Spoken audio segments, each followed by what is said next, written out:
Hey everyone, my name is Dr. Dolores Tarver. I am a licensed psychologist in Georgia, and it is time for the TT Time with Dr. Tarver is a wellness-based podcast.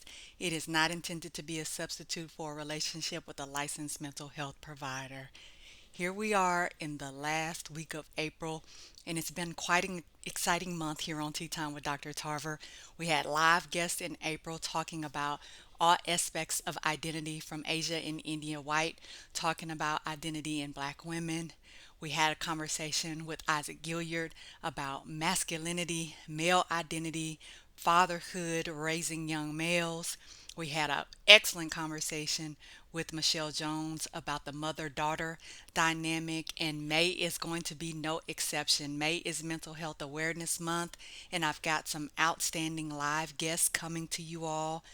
My transition story from Bria to Byron, the Naked and Unashamed series, which is going to be something we regularly do with Reverend Amaryllis West, the silent suffering of our children, youth, and mental health with Dr. Ambrose Pass Turner, and We Do Say Gay, parenting HIV/AIDS and challenging stigma with Tony Christian Walker.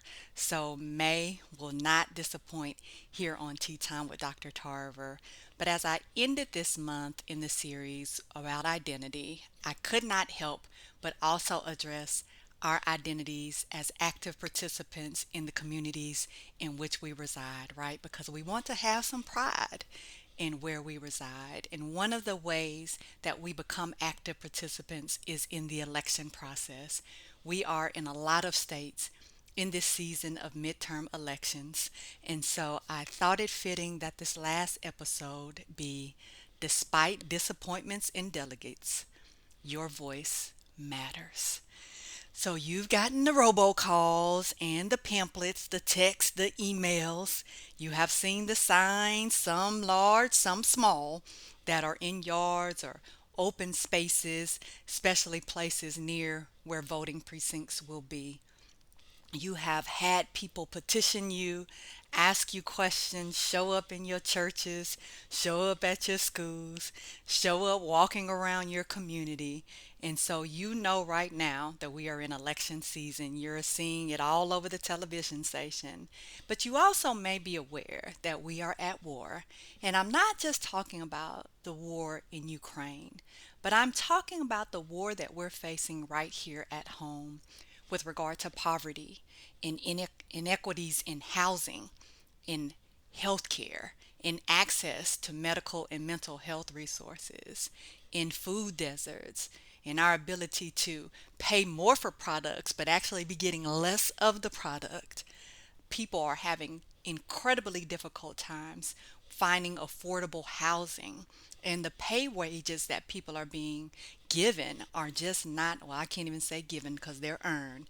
The pay wages that people are earning are not a livable wage. And so people are struggling in a lot of different ways, mentally, physically, spiritually, medically, trying to get what they need in order to deal with this war. We've got crime in a lot of our states and cities that's just gotten out of control. People are fearful.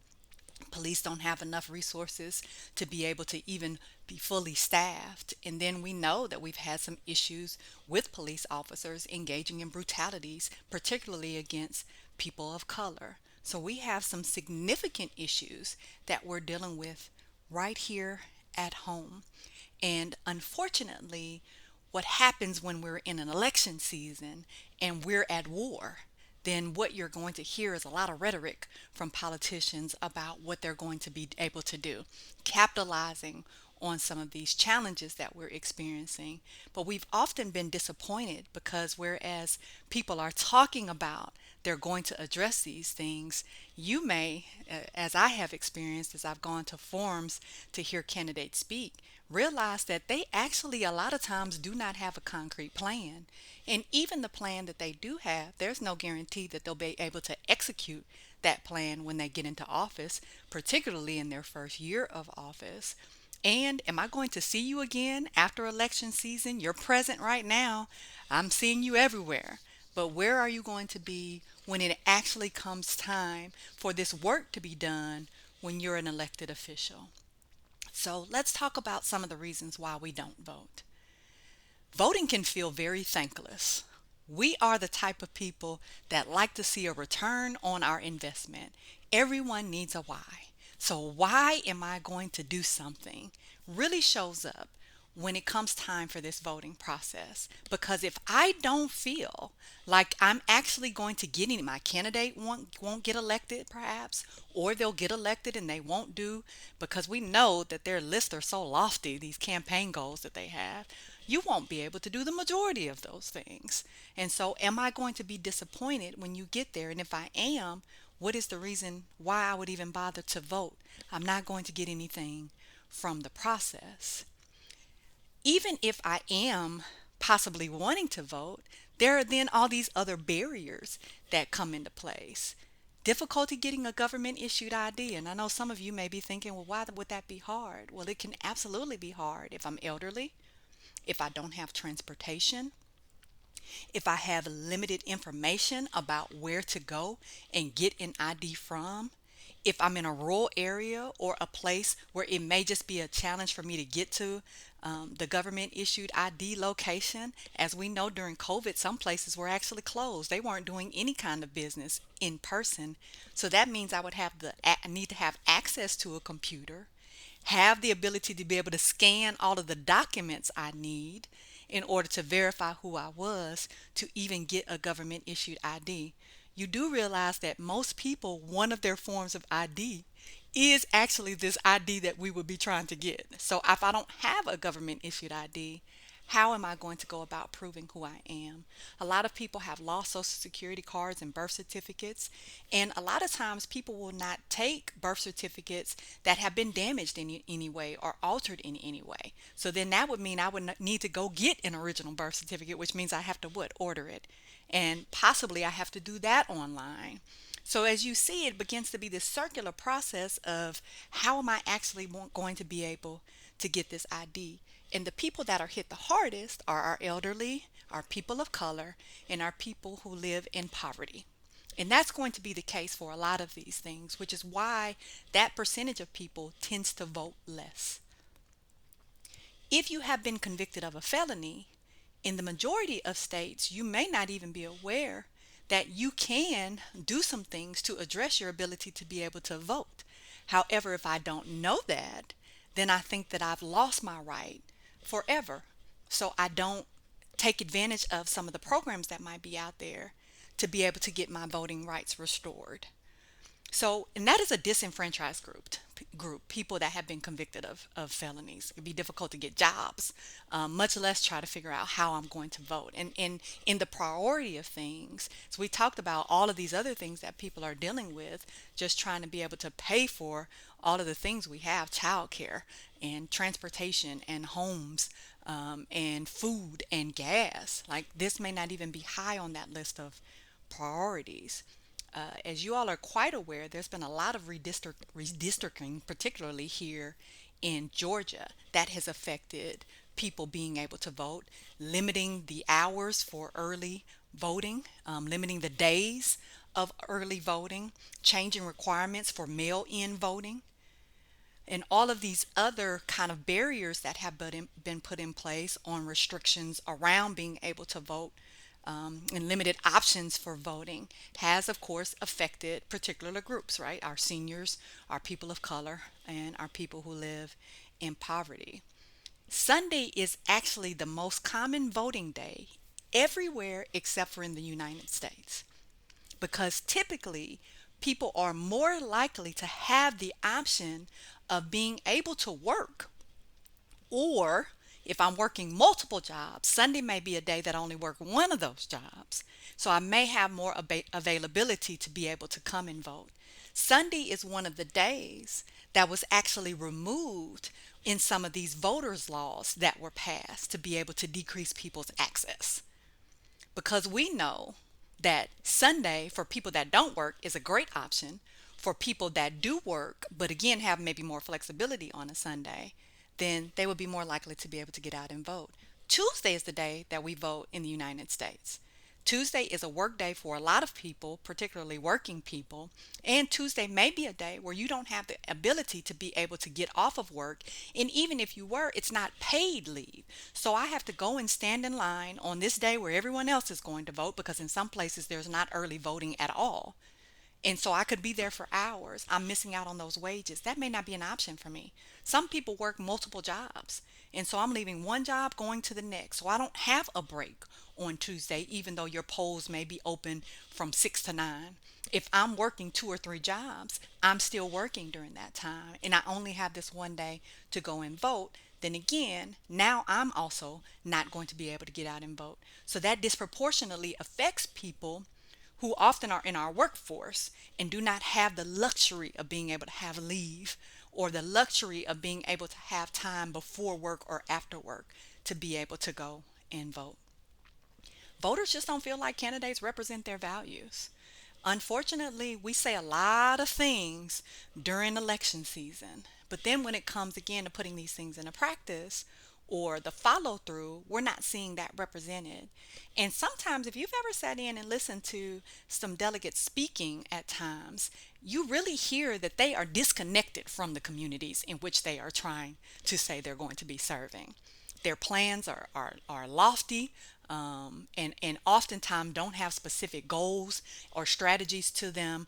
Oftentimes, candidates are not even answering the questions really, and the things that they are saying just do not register at all with voters. And so when you have candidates who you just do not feel like connect or get the ideals, or are going to be representative of you, often will opt not to vote, because we feel like, well, I don't want to support you because I don't actually think you're going to do anything to help me. And so my vote is to not have a voice that says yes to you. And when you don't feel like your vote makes a difference, that can have a huge impact on, again, voting is an altruistic act, right? So we don't really necessarily have a guarantee that we'll get anything from it. So again, what's going to be my why if I don't feel like my voice matters? So let's say I am voting, but I live in a state that tends to vote opposite of how I vote. I'm in a community that does not tend to endorse the types of things that I feel like are important, but I represent a minority, and so I feel like, well, the people that represent the majority, their voice is the voice that's going to be heard, so it doesn't matter if I vote anyway. Sometimes we don't even know what districts that we're in. A lot of this information that we can find out, and we think, well, you can get online and look, but that makes a lot of assumptions about a person's ability to be able to get online. It does not take into consideration reading comprehension, and even if they're going to get literature, it doesn't take into account reading comprehension, ability to read. If there are visual impairments that could impair my ability to be able to read and understand information. It does not take into account medical or mental health issues that may interfere with my ability to be able to access this information. And so here are barriers yet again to me being able to find out information, such as my voting precinct, or if I'm able to get information about these candidates. What if I can't make these candidate forums? Again, maybe I live out in a rural area. Maybe I don't have transportation. Maybe I'm working two or three jobs. Maybe I'm confined to my house because of those medical or mental health issues. Maybe I don't feel comfortable going out because I have some comprehension types of things that I may be dealing with, or some reading issues. So I'm not necessarily going to feel comfortable going out to a place where people are going to be talking about things that may feel like they're way over my head. I mean, the average person doesn't know what SPLOST is, right? So how am I going to be able to really get usable information from these things? Those can be very discouraging to potential voters. And so, what are some ways we can address these things? And we've seen some of these exhibited in Georgia, which is why the amount of registered voters in Georgia went up, and the amount of people that voted went up, because people utilize these strategies. And then what happened is politicians recognized these strategies got at these disenfranchised groups, at the groups that were not getting out at voting, and they were like, oh, we got to cut that out. But anyway, I digress. Sunday voting, right? So this is one of the things that happened when some of these voters' laws were passed, particularly in southern states, is that it limited Sunday voting. We just had a conversation about the importance of voting on a Sunday, and how every other country, pretty much other than the United States, has the option of Sunday voting, because we recognize that Sunday is a day where most people can vote, right? So we got to get that Sunday voting back in there. That's important. If you have a felony conviction and you have lost your right to vote, there are organizations that will work with you to restore your voting rights. Here in Georgia, in particularly in Columbus, Operation Clean Slate was one of those initiatives through Goodwill and a Second Chance to be able to help people get those rights back. So in your state, I guarantee you there is an organization that will help you be able to get those rights restored. But it is incumbent upon us as people that have this information to share it with people that may not have this information. Transportation. We have faith based organizations, we have schools, we have daycares, we have community organizations that can literally get people to locations. So, if it is an issue of transportation, to go get that government issued ID. If it's an issue of transportation, for you to go get registered to vote. If it's an issue of transportation, for you to go and vote, then we can work together as a community, which we have often done and did so for the presidential election, to make sure that people have access to go and vote. We were with our elders, we were with people that had disabilities. We worked with poll officials to be able to make sure that they would prioritize so they could sit or get in there early, and be able to vote. And people were like, absolutely, we want to accommodate our folks with disabilities. That was also one of the things that a lot of these um, laws post the presidential election came out to deter those types of things. Where that water and those snacks, as we think, is not important, but it is if I've got low glucose levels and I'm particularly at risk for being able to have my sugar drop while I'm waiting, right? So these are the things that we work together to be able to do so we can invest in our communities. We know that people cannot decipher all of this information on these candidates and look at these slates. So let us go into the communities and give it to them in ways that they can understand. Hey, what's important to you? Okay. Of these candidates, these are the ones that highlight that as a priority, right? So let me help you decipher this information. Let me break it down. And I'm not necessarily telling you how to vote, but I'm giving you information so you can be an informed voter and not be ashamed and not feel limited when you go in there. And because we can print out ballots and actually take that sample ballot in, you can go ahead and decide, make your notes, figure out who you want to vote for. So when you go in, you literally only have to copy down your already marked ballot, sample ballot that you have, which makes that voting process a lot easier. We're coming to you. We're not trying to create more obstacles for you to get to us.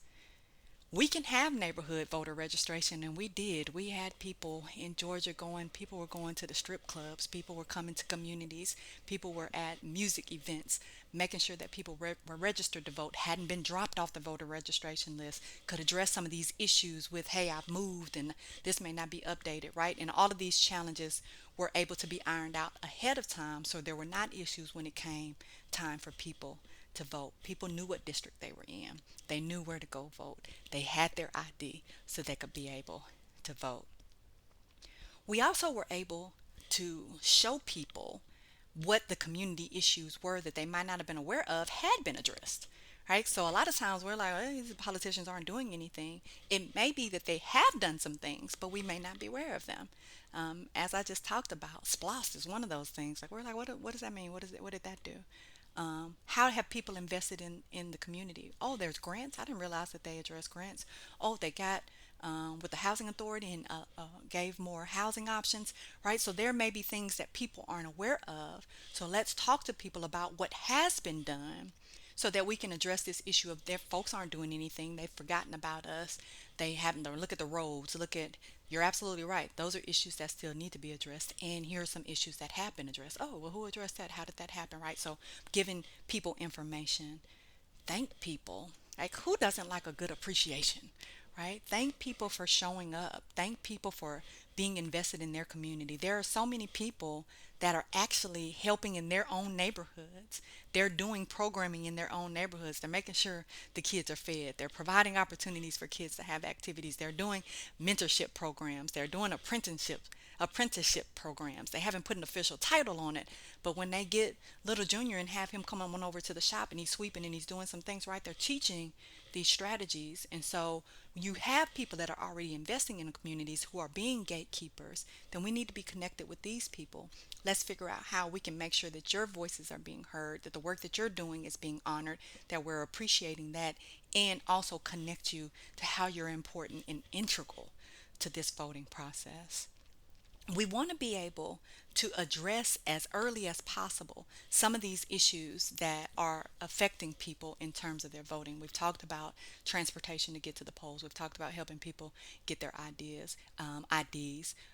Redistricting is an issue. So that means we got to show up because the people that you elect are the people that are voting for this redistricting, right? But how can I address that? Letter writing campaigns. Oh, I don't know how to do that. We've got a template for you. Let's talk about what you want to say. Let's get your signature on this piece of paper. Where are these people meeting for me to be able to voice my opinion about this, right? Let's make sure you get able to go to those council meetings, that you know what those councils do, but also that we encourage people to get on these boards. And it's in their volunteer opportunities, and we just talked about like where people like to have some incentive for doing things, but an incentive for doing it is your voice gets to be heard on this board. This board is who addresses some of these issues that we just discussed around transportation and livable wage and affordable housing and crime. Oh, I can have input on that? You absolutely can, right? So giving people that knowledge about how they can serve so that we're assisting in this process and making sure that these issues are being brought to the forefront. When we know that people have those disabilities, and this is the prevention piece, what do we need to set up ahead of time to make sure that you're able, right? We got to make sure you're stable on your medication. We need to make sure that you have an ID that hasn't lapsed. We need to make sure if you've moved or you have some other issues with where you used to reside and your voting district has changed, that we go ahead and get that addressed. We need to make sure you weren't dropped off the roll because it's been a long time since you voted, right? A lot of times people only vote in presidential elections. And let's just say I didn't like the candidates for that year and I didn't vote. I don't realize that there's been an absence in me voting, and so I've been dropped off. I've been purged from the voters list, right? So we can address these things ahead of time. So we want to make sure that people know to look at this before the date they actually go to vote. We can go to the neighborhoods, but we can also bring people to centers to be able to help them with these kind of things. Um, your voice matters. It always did, and it always will. Vote. Help others vote. Bring up the issues. Bring the solutions because you got them, and I know that you do. You just don't feel like they're going to be heard, but they will when we collaborate and we invest. So I'm thanking you in advance. Be well.